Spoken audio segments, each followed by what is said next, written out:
Welcome to the Target stream for Mint Press News.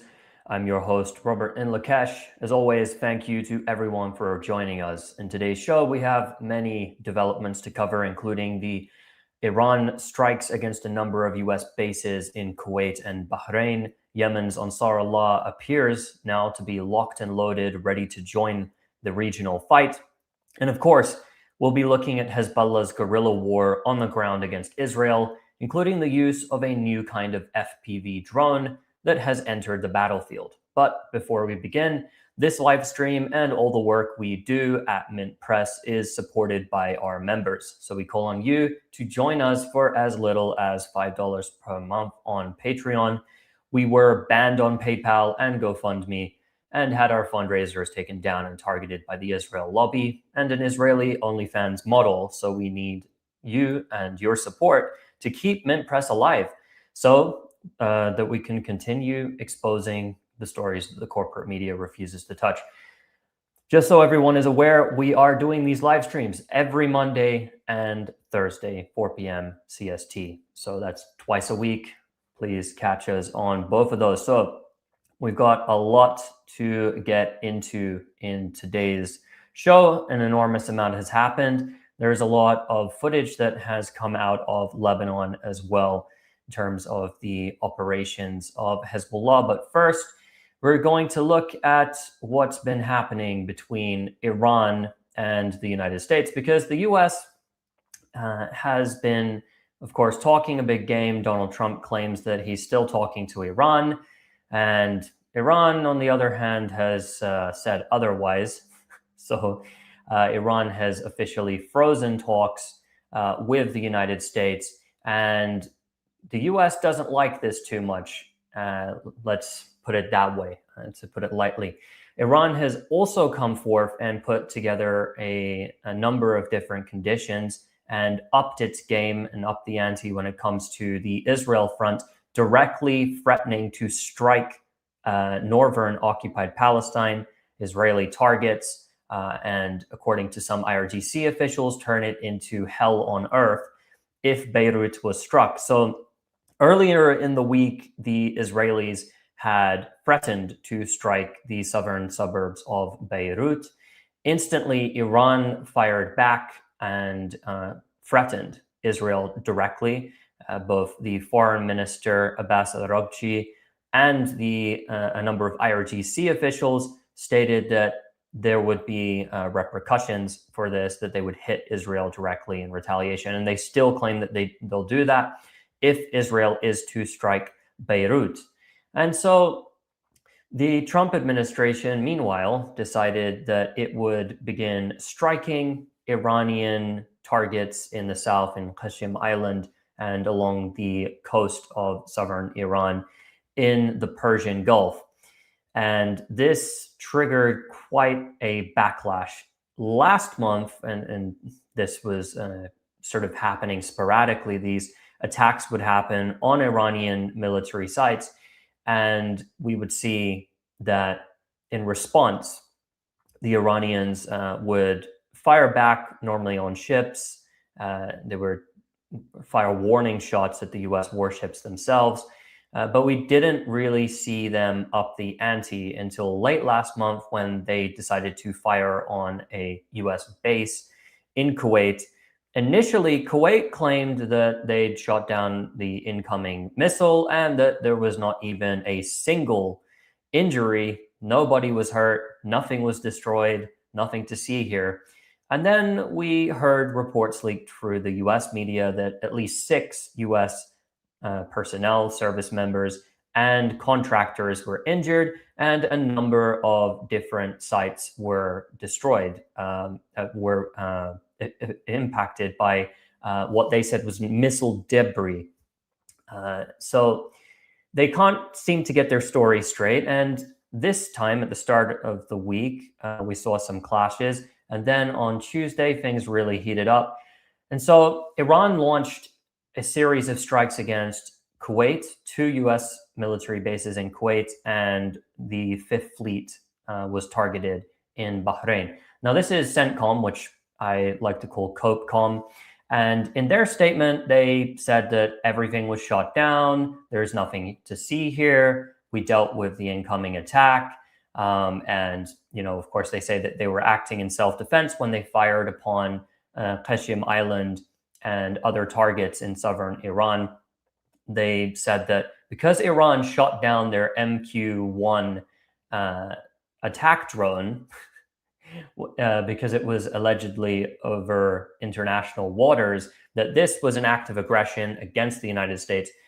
And the real question here is, why was there an American attack drone in the Persian Gulf, in the first place? So if they wouldn't have flown their drone, locked and loaded, ready to go, it's not very likely that the Iranians would have responded. Now, of course, they claim that nothing had happened. Again, nothing to see here. But Iran has released some footage, and we have a lot of footage from the scene as well. First, some images came out, satellite imagery came out at the Ali al-Salim base in Kuwait, one of the bases which Iran targeted. And it does appear, according to the imagery that was released, that indeed Iran did manage to hit a shelter and a hangar at another base in Kuwait as well.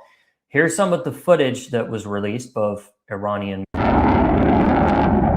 So this is a launch of Iranian ballistic missiles. I think in total about 17 were fired towards the bases in the Persian Gulf. And again, the US claimed that nothing happened. All of the Iranian missiles and all of the Iranian drones either landed in open areas or were shot down. They missed. And again, nothing to see here. This is the footage that Iran itself.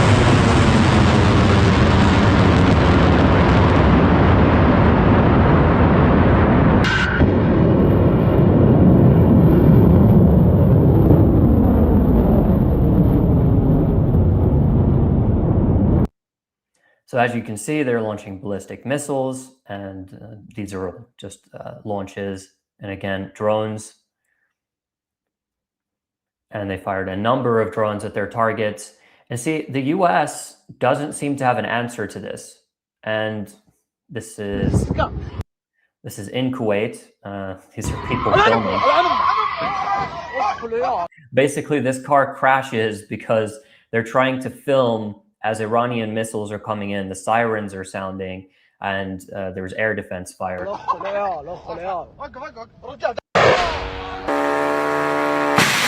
شوف صادام مسك سكه محمد مسك سكه الان اخ العيال وقف رجال دعم وقف والله يلا شو خذاني شو صار شو خذاني ابن شو ذول ابن تشهد. The reason why it's important to look at these videos here, this is a drone.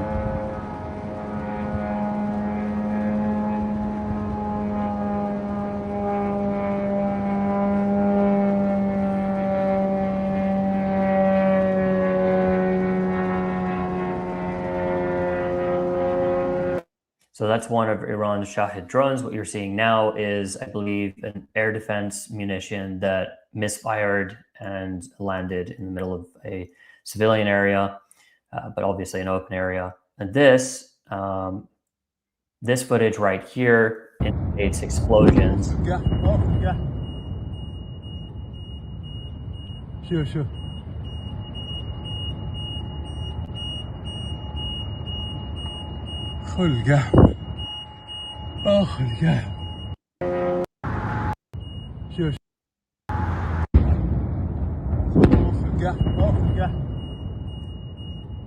So again, the reason why I think this footage is very important, and the audio as well, is because all of the video that we had coming out from Kuwait, limited amount from Bahrain, but I do have some people I know in Bahrain.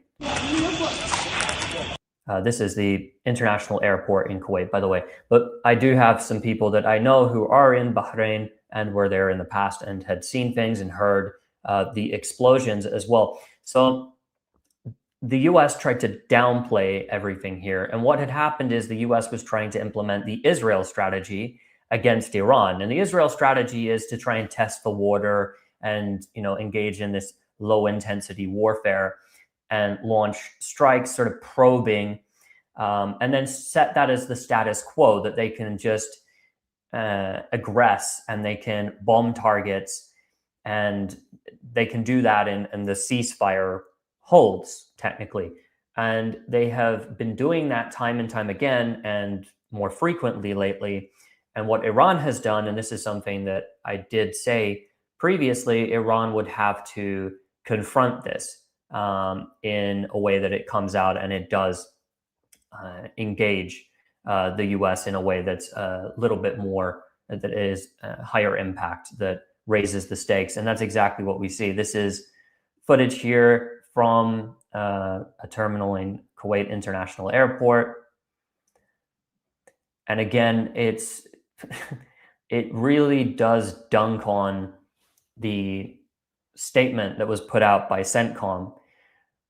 Now, Iran, that's the drone they're hitting, the terminal of the international airport. Now, Iran did put out a statement claiming that they did not target the international airport. So there's two explanations here, really. Either that is a Lucas drone or that is an Iranian drone, and Iran just does not want to announce that it targeted this site. And just looking at this from, let's say, a critical point of view, Iran may have wanted to hit this target in order to send a message, basically. But again, Iran does deny conducting this strike. The US has developed a drone which looks very much like this, but everyone is accusing Iran of it. So officially, Iran has not adopted this. But again, this is on the 5th Fleet HQ. So again, the United States, the CENTCOM, Central Command, released a statement claiming that the 5th Fleet, they denied that the 5th Fleet headquarters was struck in Bahrain. They denied that anything was hit in Kuwait, that there's any damage to their bases in Kuwait. And all of this footage completely dunks on that. It makes a mockery of their statements. And that, again, is why I call them COPECOM, because their statements are pure cope. Now, it does look like an air defense missile, more than it does an Iranian ballistic missile. But again, they didn't admit to any damage, nothing, no damage, no casualties. Again, everything is okay. Nothing is happening at all. We're winning. We're always winning bigger than anyone else in the world. And that is the Trump administration and what it is frequently claiming. And so the United States just got a slap, basically, and then they have no answers. And that's why they have to cover up what just happened here, because clearly, Iran hit some targets here. And there's, again, the satellite imagery, which is there, the videos, the chaos that was happening on the ground, that direct hit, which of course has really been the major focus in the media on the Kuwait International Airport. But for sure, the narrative that everything was shut down and all of Iran's missiles and drones missed their targets is nonsense. They hit countless targets. And this was with a retaliatory attack that was not on the scale of those that we saw during the 40-day war before this temporary ceasefire came into effect. So that's something to keep in mind when we are looking at the claims of CENTCOM, when we're looking at their claims in terms of what they're admitting of their material losses, their casualty numbers, of course, the deaths as well within those casualty numbers. It does bring all of that into question, because we're not getting a complete picture from the US Trump administration. They are incapable of telling the truth. And the same thing happened, by the way, if you remember back to 2020, when the Iranians responded to the assassination of Qasem Soleimani, the top general of the IRGC's Quds forces, who was assassinated by the United States in Baghdad. The Iranians struck Ain al-Assad base inside of Iraq. Initially, Trump and the Trump administration claimed that there were no injuries, there was basically minimal damage, that nothing had happened. And then slowly they drip fed how many casualties. And so the US has its casualty number at the moment from the 40-day war at around, it's in the high hundreds, right? So they're saying it's hundreds of casualties, right? And only 17 deaths or something to that effect. Now, keep in mind that one missile attack, retaliatory missile attack, which Iran informed the United States of half an hour in advance on Ain al-Assad base, which gave them time to get out of the way. One attack caused more than what the US would later admit to, more than 100 traumatic brain injuries. So, and they're claiming here 40 days, constant barrages, entire bases blown off the map. Some of them are they're just inoperable, and they've had to do massive repairs. Others, there was a lot of losses of equipment, of their air defense batteries and systems, of their radars. A lot was taken out. So we're not getting a full picture of what the US actually lost and the real losses. And I think this scenario, this retaliatory attack that Iran just carried out, it does show us that the United States is lying, and it proves it quite well. Talking about lying, there has been a story that has been developing, and I wanted to bring this to everyone's attention. We touched on this briefly before, but now we get the confirmation. So the big story in the corporate media at the moment is that the Trump administration, Donald Trump himself and his administration, they're angry with Israel and Netanyahu. And Trump, called Netanyahu crazy. And then Netanyahu and Trump both did interviews on the same day, and they were asked questions about this, and they appeared on camera to affirm that this conversation was had, that Trump called Netanyahu crazy. And they're making a big deal about this. And of course, the one who had the scoop was Axios. And they always have these scoops. Barak Ravid, who is an Israeli, of course, Israeli reporter. And they're making a huge deal out of all of this. And it's, in my opinion, quite pathetic. So what we saw is that there was the Israeli threat to attack Beirut that morning when this phone call the phone call definitely happened. The nature and exactly how things were said during that phone call is what I would bring into question.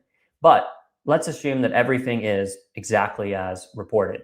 In the morning, Netanyahu and his defense minister, Israel Katz, went out in public and they announced that they were going to attack Beirut directly in response, allegedly, to Hezbollah firing against the northern Galilee. And of course, Hezbollah was responding to Israel upping the ante, invading deeper into Lebanese territory. And they even gave a new name to a different operation that the Israelis were committing themselves to.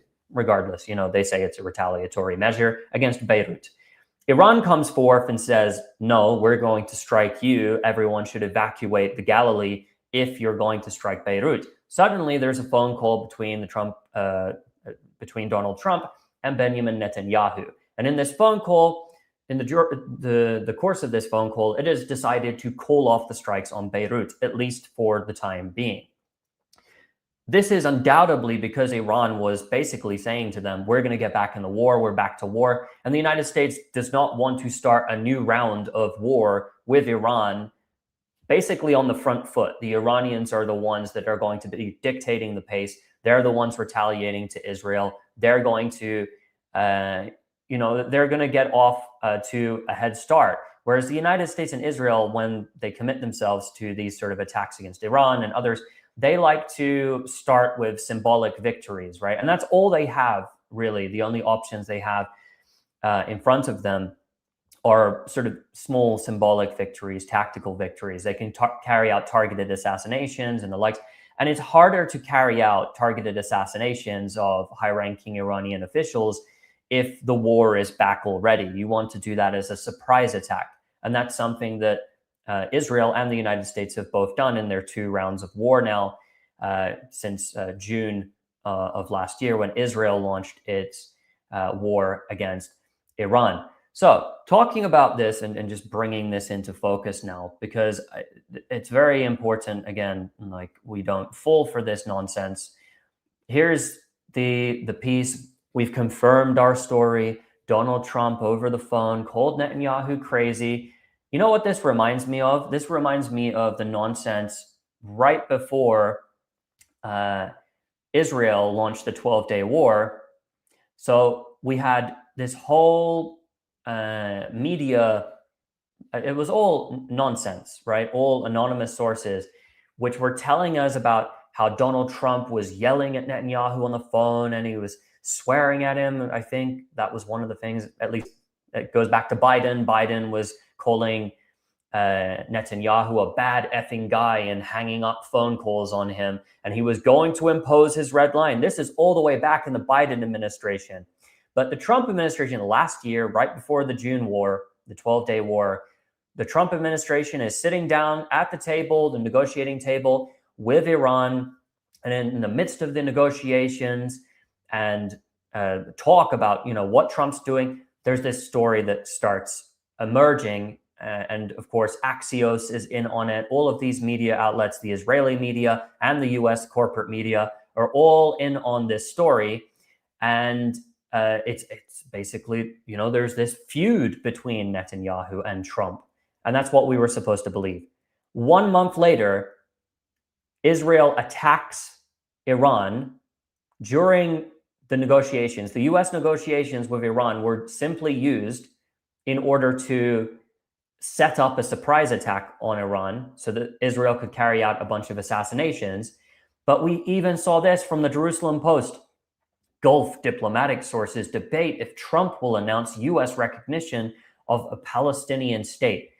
They were going this far into the narrative that Trump was pushing back against Netanyahu that they were actually claiming to have sources telling them that Trump was going to recognize the state of Palestine. So what did Trump do afterwards? Well, of course, later in the year at the United Nations General Assembly, a resolution would be put forth by Saudi Arabia and France, and a number of European countries would get in on it.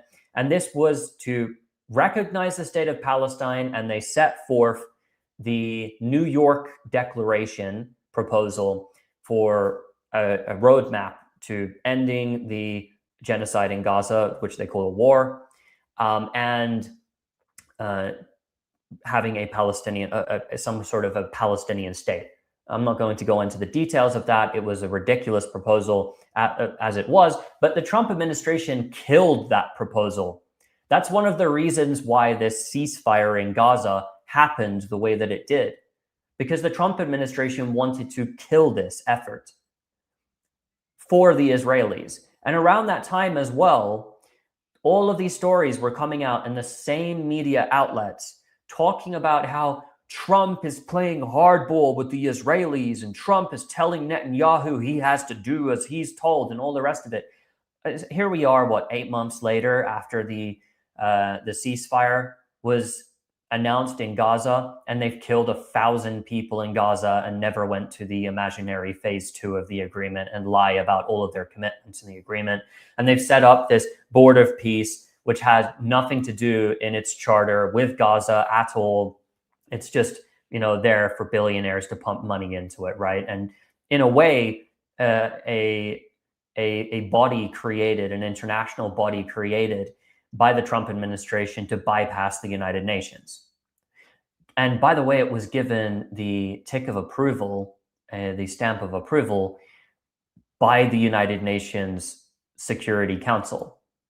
So we're supposed to believe all of this stuff. Oh, Trump is angry with Netanyahu and all of the rest of it. I don't buy it for a second. Even if he called him crazy on the phone, you want to know, because these sources are people that had to have been in the room. They had to have had some sort of knowledge. So they have to be close to either Netanyahu or Trump. So you know how if he did call him crazy, man, you're crazy. That's probably how it went down. But even if he did, he said, you're crazy, and he's stressed out.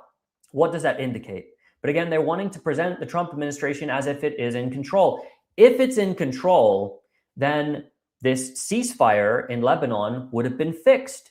Israel would have been told to withdraw from Lebanese territory because it doesn't make any sense. This is not helping the United States. The US doesn't want to restart the war at this time.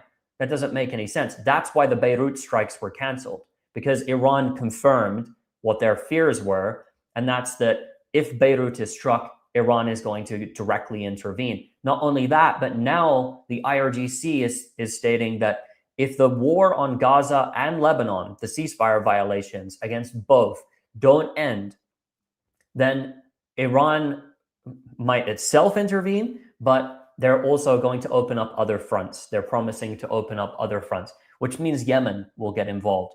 And we had a speech today by Abdul Malik al-Houthi, the leader of Ansar Allah, who again seemed to be pledging his readiness for the Yemeni armed forces to engage in battle. So all the fronts are, it seems like they're ready, and it seems like the Iranians are ready and willing to escalate if necessary. That's what they're putting on the table. So what this whole focus on Donald Trump and Netanyahu in this phone call is simply a distraction from the fact that the US and Israel got played in this case.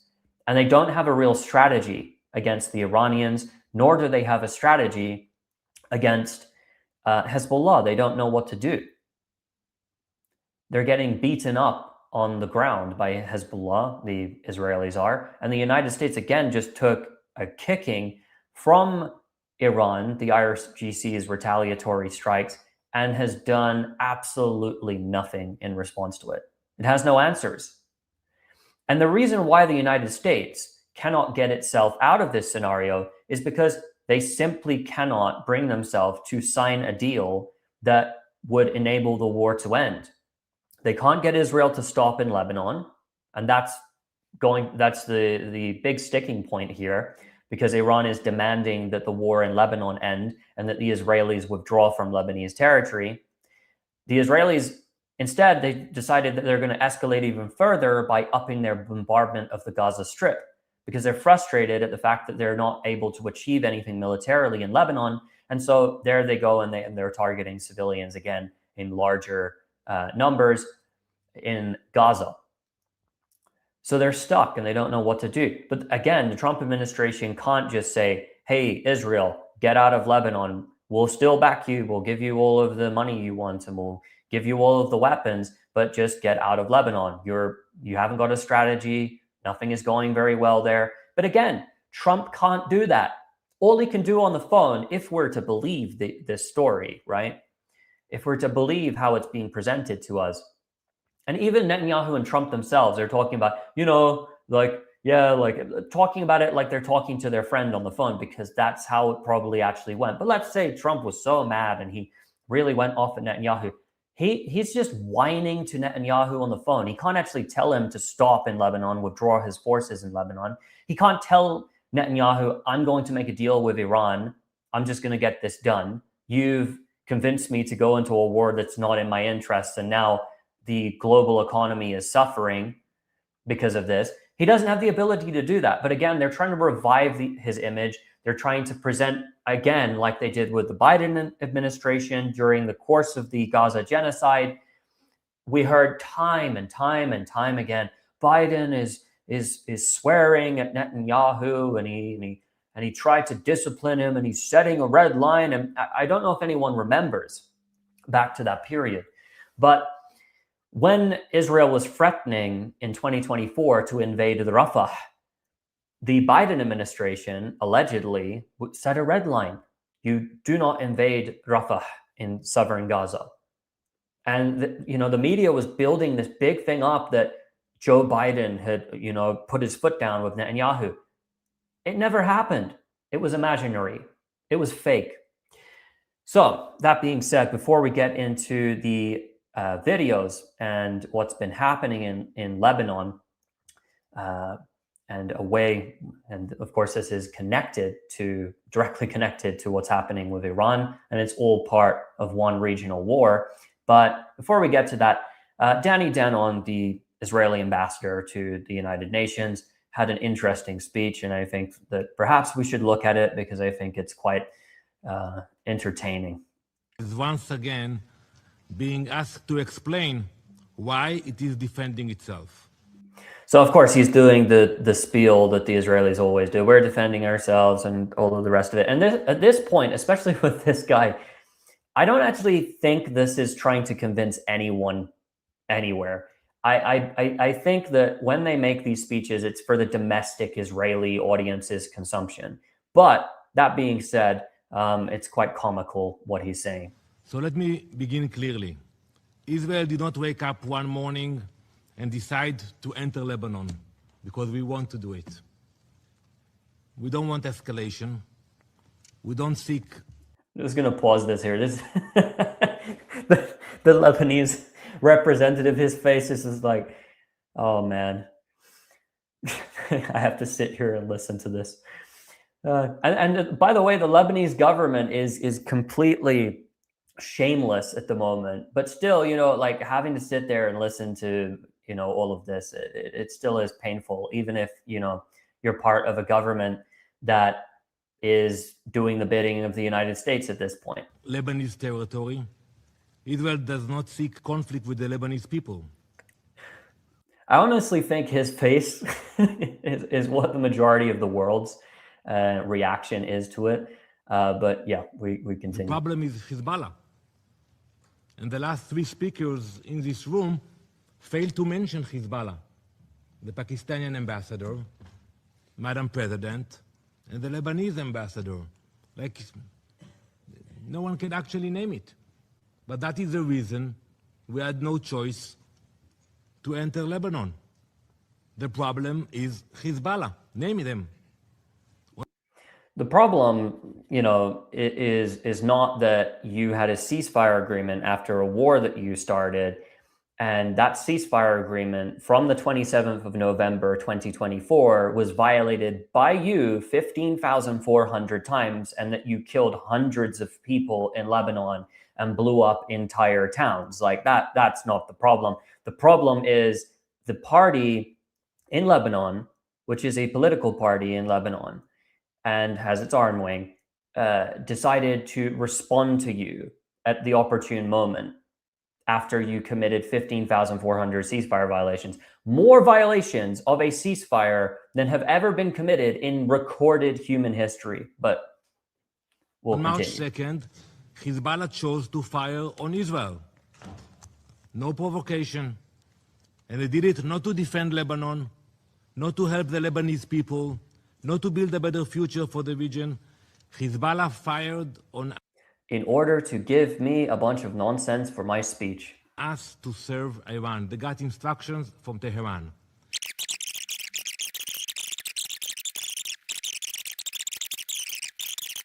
Hezbollah has launched around 300 drones in a very important state.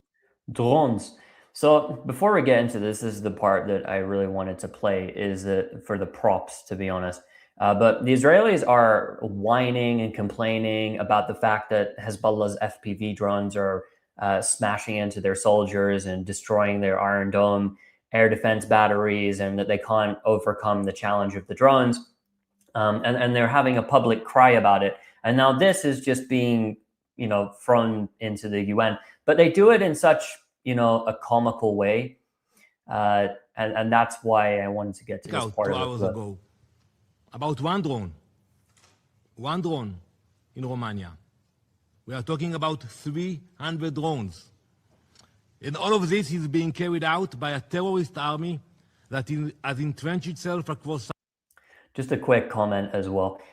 He really does sound like, if anyone's ever watched like Sacha Baron Cohen's Who is America, where he pretends to be an Israeli and puts on the accent. He's like a terrorist terminator. Southern Lebanon in direct violation of Resolution 1701. Today, more than 2,500 Hezbollah terrorists are operating south of the Litani River, with thousands more positioned further north. And people And this, by the way, when they produce these numbers about how many Hezbollah fighters are south of the Litani River and all the rest, they have no idea. They're pulling this out of nowhere. They have absolutely no clue how many Hezbollah fighters are in the south. And, you know, like, it's just basic common sense. If they knew, then they'd be able to somehow track them. They'd be able to locate them and kill them. But they have no idea. Speak about drones, you know, it sounds something distant, like a toy, something technological, abstract. For Israel, there is nothing abstract about it. This is an example of a drone. It literally tells you, like, the Israeli, like, the gaslighting is next level. He sits there, he tells you, these are not toys, and then he picks up a toy. He picks up a toy drone after telling you, these are not toys, here's a toy. It's like, as well, their other UN representative who got up and said, you are burning the United Nations Charter. And he literally is burning a copy of the UN Charter while he's like, you are all burning the copy. It's like, no, bro, you're burning the copy of the UN Charter. You're the one literally physically burning the UN Charter. But we continue. Used by Hezbollah. Look at it. This is what we are dealing with. Now, Hezbollah are using different kinds of drones. If France... Okay, so enough of that now. So basically what's been happening, of course, he's having a cry there about the fact that Hezbollah is firing drones.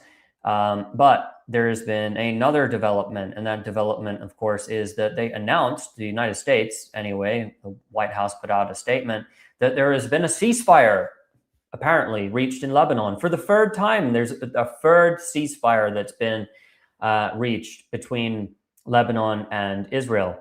And of course, the Lebanese government, which is just shameless, has sat down for round after round of direct negotiations with the Israelis at the same time as Israel is bombing civilian centers in the south, is bombing Tyre, is annihilating entire towns, is attacking hundreds of medical clinics, facilities, emergency workers, ambulances. And in the meantime, the Lebanese government is sitting down at the table in Washington because Joseph Aoun, who is the president, the so-called president of Lebanon, and Nawaf Salam, they have made it their goal to be the most perfect puppets for the United States of any regime in the entire region. And of course, they have no actual power. They're not democratically elected by the people. And it was only because Hezbollah allowed them to be in the government, to form the government and to get into those positions that they have got into those positions. Because remember, Hezbollah is a massive political bloc that has a significant amount of power in the country. And so when they got into power, instead of working to confront the Israeli occupation of southern Lebanon, they went after Hezbollah. And in August of last year, they passed a bill which aimed to disarm Hezbollah. So they wanted to arm the one group capable of defending Lebanese territory. They wanted to disarm the one group that is capable of defending Lebanese territory before Israel even has to withdraw. And the latest agreement, which this is something that came out from Lebanon today, is basically telling the Israelis, Hezbollah is going to stop firing. There's going to be a ceasefire. Hezbollah stops firing on the Israelis, and it withdraws completely from the south of Lebanon. And then Hezbollah is going to be disarmed, but we're going to have these experimental zones in the south where the Lebanese army will enter near where Israel is, but Israel can still stay in South Lebanon. Israel can still occupy territory in South Lebanon. That's basically this ceasefire agreement, which of course the Secretary General of Hezbollah, Sheikh Naim Qassem, came out in a speech and said, this is traitorous. We're not going to respect this. Israel stops firing on us. Israel withdraws from Lebanese territory, and then we'll stop firing and we can have a ceasefire. But until Israel withdraws from, which I feel like, regardless of what your views are of Hezbollah and what's happening in Lebanon and Lebanese politics, regardless of what your view is, that should be just a basic prerequisite. Hey, in order to have an actual ceasefire here and a peace agreement to normalize ties with Israel, yeah, Israel should sort of, get out of our country, stop occupying our country, stop blowing up entire towns in the south of our country, stop ethnically cleansing our population, stop bombing hospitals and churches and mosques. It shouldn't have the right, in a ceasefire agreement, it shouldn't have the right to bomb anywhere in Lebanon that it chooses. It should withdraw from Lebanese territory first before we can talk about, that should be like a ceasefire. Again, the Israeli concept of ceasefire is you cease, we fire. And that's what they're trying to implement. And this Lebanese puppet regime, which is just a complete puppet of the United States, nothing less, nothing more. It has absolutely no weight. And you see this now because there was no ceasefire. They had made this big declaration. All the Lebanese have declared this. And again, this is not actually the Lebanese leadership. And even their army, like Commander Heikel of the Lebanese army, is not on board with what they're doing and trying to disarm Hezbollah amidst a war, amidst an invasion where they're ethnically cleansing the population of the south, where they're going after historic UNESCO sites, holy sites, right? It's just utterly ridiculous.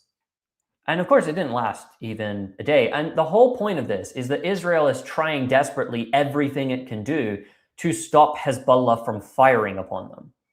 So it's trying to achieve through diplomatic efforts what it couldn't achieve through warfare. And that's what we're seeing. Like on the ground, that is exactly what we are seeing unfold. That they're just incapable of actually pulling off any military victory. And so then they turn to this, which leads us to what's been happening since we were last on here on Monday. All the footage, by the way, and before we get into Hezbollah's military operations and the footage of it, just a disclaimer that this is not an endorsement of this footage. This is for the viewers' information, and this is for educational purposes alone. But we're going to play these videos and look at some of the operations that Hezbollah have been carrying out. First, we're going to see. Now, this is footage that was released of Hezbollah's rocket attacks, because, of course, since Israel escalated its attacks on southern Lebanon and invaded deeper into Lebanese territory, Hezbollah has responded by launching rocket attacks on the northern Galilee, and they've gone all the way to Tiberias and to the north of Haifa as well. But this attack is on Kiryat Shimona. So here, this is just footage of their rocket fire towards Kiryat Shimona. And the Israelis this is what's really bugging them. This is what's caused this whole diplomatic nonsense that we've seen over the past few days. There you go, a direct hit in the center of Kiryat Shimona. And here's some footage from the settlers' camera. So this is really causing a lot of chaos for the Israeli government. The Israeli government is getting a lot of criticism because of the fact that they've gone deeper into Lebanese territory. They've escalated their bombing campaign, and they told everyone over this 15-month ceasefire period, during which they bombed Lebanon and they attacked Lebanon so many times that they committed 15,400 ceasefire violations, as recorded by UNIFIL forces, UN peacekeeping forces in South Lebanon. Not anyone else's numbers. These are UN numbers that were recorded by UNIFIL. During that period, Israel was telling its population, especially the settlements in the north, which had been most subjected to rocket and drone fire, that the threat was over, that Hezbollah was done, that it was no longer an issue, and that, you know, they had a security zone in the south of Lebanon because they were occupying 6 or expanded to 7 different points in South Lebanon where they established military presence, and they said that this was to secure the northern settlements. And so this entire operation, by the way, that they've carried out has been allegedly to achieve that, to achieve this buffer zone, which would stop the fire on the Galilee. But they've not been able to do that. This is a video that was released. So just have to take out the audio here, but this is, again, like a video released by Hezbollah today using AI technology, basically teasing the Israelis, because, of course, the government cannot stop the rocket fire, and they're coming under tremendous strain. Even the army, the Israeli army, is sort of pushing back against the political leadership and requesting that they do something different, because, as we see, the Israeli advance inside southern Lebanon has not stopped the rocket fire. It's only increased the number of casualties amongst their soldiers. It's made things worse for the north of occupied Palestine in terms of the rocket attacks. And here we're seeing some of the footage shared, which has been spliced in with, the AI footage we saw before, which were real strikes. And this says it wasn't a false alarm. So that's the sort of propaganda that's being pushed right now. And evidently this is being done because the Israelis are genuinely frustrated at Netanyahu and the political leadership, because they've lied to their public. They said that they defeated Hezbollah, that Hezbollah is over, it's done, that they have this security zone. Then now they're claiming we've achieved this buffer zone in the south, and they're blowing up all of these buildings, and they're doing the Gaza strategy in Lebanon, but they're not able to secure those northern settlements. So it's been something that is, of course, on the minds of the Israelis. And then something happened. And the Israelis, by the way, have tried, despite one video being released previously confirming this, it tried to deny this, but its nightmare has begun to unfold, because Hezbollah has begun using drones, these FPV drones, with thermal vision, night vision. So they're attacking the Israeli soldiers because at night they can't see the drones coming. They might be able to hear them. They're not going to be able to see those drones coming, and they're attacking Israeli soldiers. So here, this is the first video that was released in the series of different videos. And this is Beaufort Castle.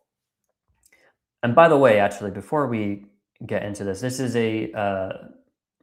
like reconnaissance here that this drone is doing, and it's showing the entire area. And now Israel made a big deal about this, and we went through this on Monday and looked at some of the attacks that Hezbollah had carried out against the Israelis in the area. But they made a big deal about taking Beaufort Castle, and that this was a huge achievement, and they're talking about, how many years old it is, and the Crusader era, and they're talking about, impenetrable and all of the rest of this, and that it hasn't been occupied since the year 2000. And of course, historically speaking, that's all accurate. It is, at the end of the day, like a historic site.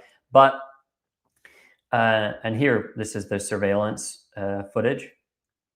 They're surveilling the area and checking right, to find targets. And that's another thing that Hezbollah is doing. It's not just all these drones come in and they just attack whatever is in front of them. They're searching for targets along the way. So we do see that they are being strategic in the targets that they are actually picking. And they're releasing this for a reason. They're showing that the Israelis who have celebrated capturing this area, and when they say that they've captured it again, they say we got full operational control in the area. And as you're going to see in the videos that have been released, Hezbollah is still close to them and watching them. And really, they're just more vulnerable because they're operating in a location like this. They make themselves more vulnerable to the FPV drones. It doesn't guard them being in a location like this. But here again, like freely, this drone flies around at night, monitoring, looking for targets.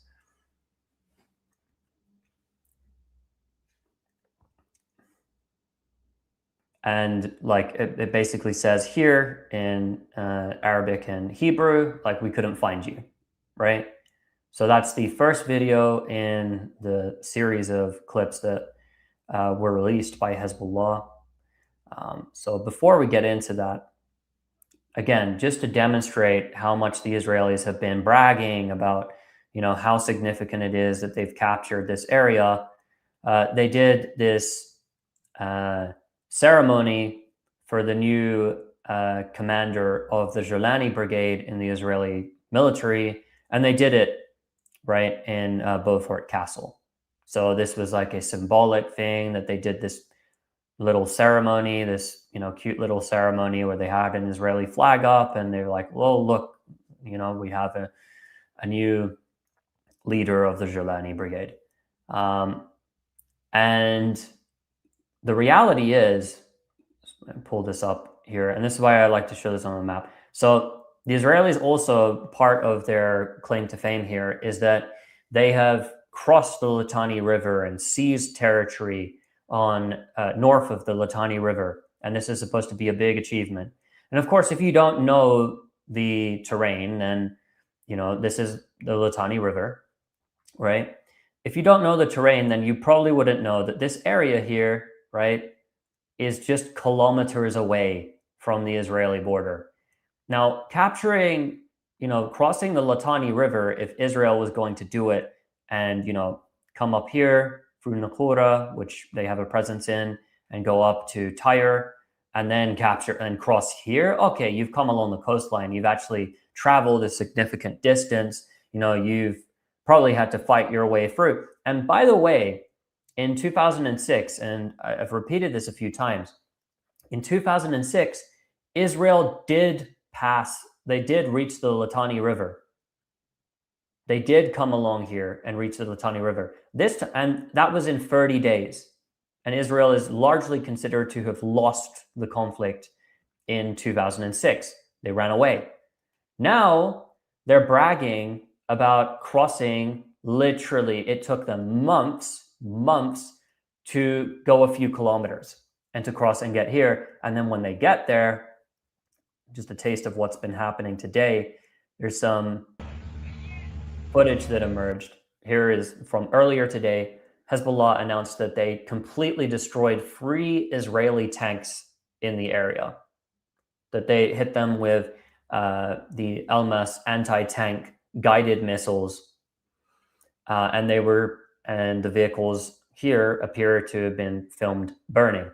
There's multiple vehicles on fire. At least this is the video published from the scene. So this is what's happening to them there. It's not, a cakewalk. They haven't taken over to the point where they just have full control in the area. Again, Hezbollah is everywhere around them, surrounding them. They have no idea, like Danny Danon claims that, they know exactly how many Hezbollah terrorists are operating south of the Litani River and in other areas, and they simply have no clue. And they don't have full operational control, and they have not conquered a large portion of Lebanese territory. They've been at it for months. And instead, what's happening is, and we'll get back to the footage here of these drones, this has been their nightmare. And the Israeli media, by the way, began denying that this existed because Hezbollah first announced that they had these drones and that they'd carried out attacks, but didn't release footage of it. And the Israelis, in the Israeli media, they started trying to deny it and sort of ignore that this had been reported. Again, this is all within the vicinity of Beaufort Castle, right? All of this footage that you're going to watch here. And here we go. This is direct hits on Israeli soldiers. They've located them, and again, they have the night vision cameras attached to these drones, which makes them a lot more deadly because you can't even see them with the naked eye because it's nighttime. So you don't know until the last second. You just hear this buzzing get really, really loud, and then, yeah, that soldier was taken out. And again, here, more footage in the same area. This is located in close proximity to Beaufort Castle, this area, right? So this is a little bit north of the Litani River, where Israel is claiming, again, this massive victory, that it's, you know, operating freely, has full operational control in the area. Here's a Merkava tank, and the drone will achieve a direct hit.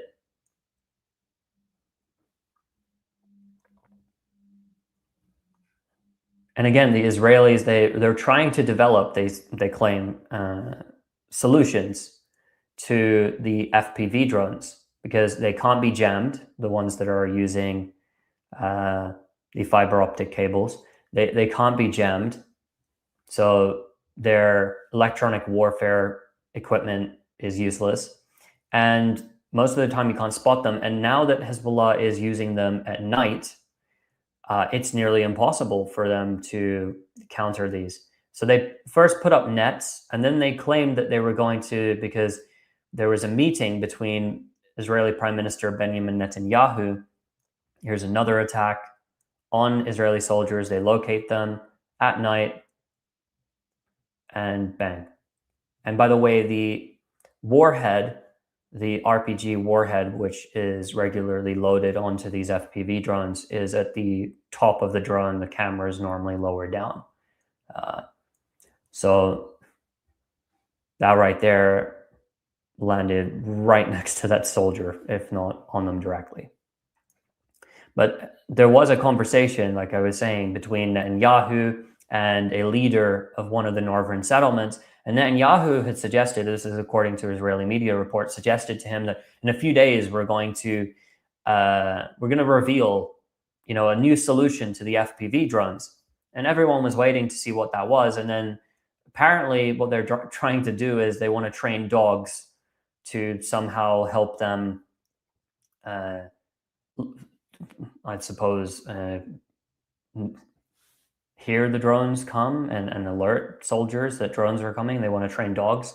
So they've gone from fish nets to using dogs, and they don't seem to have any other solution. Again, that was an attack there on one of those Namur armored personnel carriers that you just saw here. And this has become Israel's biggest nightmare, that Hezbollah has access to the technology to do this to their soldiers at night. And again, this makes it even more complex for them to be able to combat these drones. And again, direct hit. And the Israelis would not know what was coming, what hit them. While we're on the Beaufort Castle,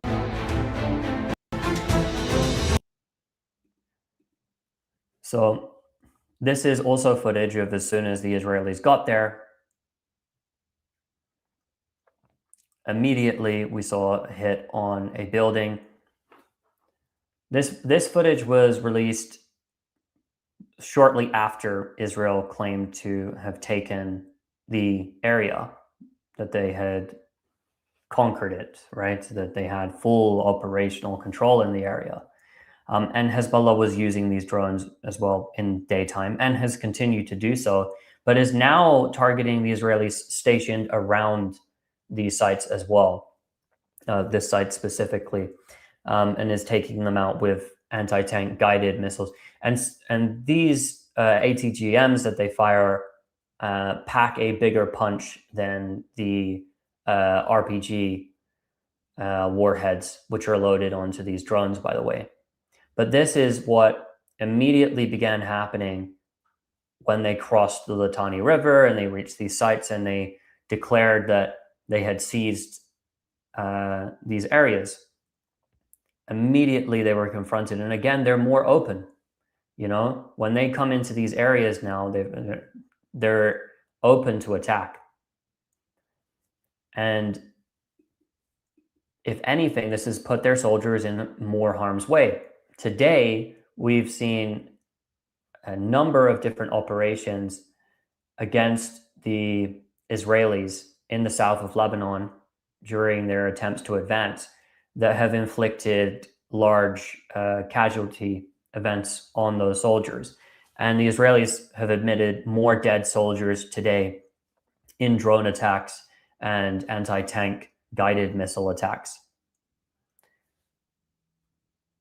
So the Israelis, the deeper they go into Lebanon, the more they intensify their efforts, the worse it's getting for their troops on the ground, who are sitting there and they are sitting ducks. Like these tanks right here have become driving, rolling coffins. And not every single hit on these tanks will be a tank kill hit. But again, depending upon where they target, this is more footage here. This was from when they were trying to reach. They were in the process of reaching Beaufort Castle. And these are the tanks burning in the distance. And this was filmed by locals in the area. So there's a lot of losses that have been inflicted on the Israeli forces. And the Israelis, again, they don't admit a large amount of these losses. Like from events like this, they might admit one dead, but it's rarely ever that they'll say that 2 were killed. And in fact, at the moment, as it stands, the total number of casualties is about 1,300 soldiers inside of South Lebanon since March 2nd. But what the Israelis have done, let's play this back here so you can see this here, which was filmed again from a distance. The Israelis have claimed that 70 of those casualties are injured soldiers who are in critical condition. And that number of those soldiers in critical condition who are being treated in hospital, that doesn't change. They never announce, one of them died today, another one died, even though they're just keeping them alive in comas. But it's clear that they're covering up their casualties. And I think it becomes very clear when we see that these attacks that are committed, for a lot of these videos that you're seeing here, including direct hits on soldiers, they don't always report the casualties for these events. So every single day, Hezbollah has been carrying out, other than in the past 24 hours, where the number of operations slightly reduced to about 15 or 16, I think. But on average, it's more than 30 operations of this nature every day, where they're flying drones into armored personnel carriers, they're hitting troop gatherings directly, they're firing anti-tank guided missiles, they're as well blowing up Israeli tank convoys with IEDs. And Hezbollah reports this every single day. It reports all of its attacks. And there are often times when the Israeli media say there is a serious security incident, that's what they call an event with casualties. And they just say the military censor has been placed over it, and then it just disappears out of the news cycle. There's nothing else that emerges covering it. It just disappears, and they don't follow up. And so much is being covered up in terms of material losses, and of course, soldier losses on the ground. Here's more footage from the south of Lebanon with these the FPV drones that have been used. Again, all of this footage that you're seeing here, other than the Beaufort Castle footage, which we did, the daytime footage that we did play on Monday, but this is still within the same week. But all of the rest of the footage that you're watching here has been released since our Monday live stream. So this is how frequently the footage is emerging. And this drone attack here, you see, will target an armored personnel carrier. And you see right there. And again, a hit like that, even if it doesn't destroy, because we don't have a video to confirm precisely what happens in all of these cases. But even in the case that a vehicle is damaged, right? Like you saw that hit, that would have definitely that vehicle, you know, is immobile. It won't be able to move. They're going to have to tow that out. They're going to have to repair it. So this, of course, is frustrating for the Israeli military. And they have to be on the move constantly. You know, they have to make a series of considerations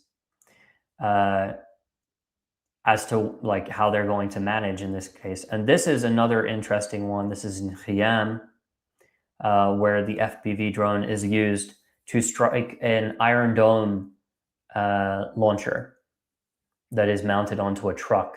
So the Israelis, that Yemen is in the south of Lebanon. So the Israelis have actually tried to transport air defense systems into the south of Lebanon itself. And again, Hezbollah is locating them and targeting them because they're trying to eliminate the ability for the Israeli military to combat tactics like drone strikes that they're carrying, rocket attacks on the northern Israeli settlements. That's what they are doing right now. And we're talking about at least 10 Israeli Iron Dome sites being hit, including the launchers, including radars, the operators as well, according to releases that Hezbollah has put forth. And again, that's why we saw the likes of this video released. Hezbollah is bragging about its success with the FPV drones of taking out those Iron Dome batteries. And of course, removing the Iron Dome means that those rockets, which the Iron Dome is, again, to reiterate this, and we have covered this in past streams, the Iron Dome does not deal with cruise missiles or ballistic missiles or really drones, even though it might try sometimes. It deals with rockets that are on a fixed trajectory. It's blown out of proportion how effective the system is, but again, it can shoot down rockets. It's it definitely is capable of that. So when Hezbollah is firing these cheap rockets that it has an abundance of, it of course benefits greatly from taking out these Iron Dome batteries, and that leaves Israel super vulnerable. And that's why we see this kind of footage again emerging, and it's taunting the Israelis that they are on the battlefield. Of course, they're losing, and their drones are able to penetrate, because a lot of these the videos that you see here of them targeting these Iron Dome batteries, by the way, these are on the other side of the border. So the FPV drones are easily making it over the Lebanese border into military sites and attacking, like we've seen multiple times, in swarms, Israelis inside of their SUVs, tanks, armored personnel carriers, and logistical vehicles, and taking them out on Israeli bases on the other side of the border. And so with this kind of footage, again, this is just bragging, and this is taunting the Israelis and the Israeli military. And the Israeli military itself has been utterly embarrassed by these drones, and again has absolutely no solution at all to combating the drones. But of course, they've got one trick up their sleeve, and that is the government of Lebanon, that hands over the south. And here in this image that you're seeing, this says El Janub, which means the south of Lebanon, and they're handing it over to Netanyahu. And that's exactly what we see with the Lebanese government, that the Lebanese government are sitting at the table with the Israelis in Washington, doing the bidding of the United States, and not even putting as a red line that Israel needs to withdraw from their territory. Instead, what they're doing here is they're demanding that Hezbollah stops firing. And of course, Israel has ambitions to seize Lebanese lands. The Israeli settlers and the settler movement has already produced plans of building settlements in the south of Lebanon. That's as well why they're ethnically cleansing it. Because in 1982, when Israel invaded Lebanese territory and killed about 20,000 Lebanese and Palestinians, they didn't kick out the entire population of the south. What they did is slowly, after introducing a buffer zone in the south of Lebanon, again, buffer zone, they introduced their buffer zone in 1982, and then they didn't leave until the year 2000. And the only reason they left, again, is because Hezbollah was launching wave after wave of attacks against them and was resisting them in the south of Lebanon. And it became too hostile. And so they ended up leaving. But now, again, we have the same scenario. And this Lebanese government, it's not like Nawaf Salam, the prime minister of Lebanon, and Joseph Aoun, like they don't know this history. They understand. They understand well. And the last, president that, let's say attempted this, or not the last one, because, the Lebanese government, they've gone through different phases. But in 1982, when this was happening last, the Israelis had invaded the country and were establishing their buffer zone inside of the country, there was the Lebanese president that had been elected at the time. And he lasted 3 weeks because he was close to the Israelis. And he was assassinated. For those who don't know, the president of Lebanon has to be a Maronite Christian. He was assassinated by a fellow Maronite Christian who was part of the SSMP party, blown up in a bombing attack within about 3 weeks of coming into power. His name was Bashir Ismail. And so that's what happened back then. And now this Lebanese government, knowing this history, knowing the tensions, understanding what they're doing, that they're sitting at the table, which in of itself is inflammatory to the Lebanese public. Because in the south of the country, your people, children, women, medics, ambulance drivers, your emergency workers, journalists are being targeted and blown to pieces. And you're sitting around at the same time as that's happening with the one invading your country and blowing up your civilians and threatening the day before the last meeting in Washington between the Lebanese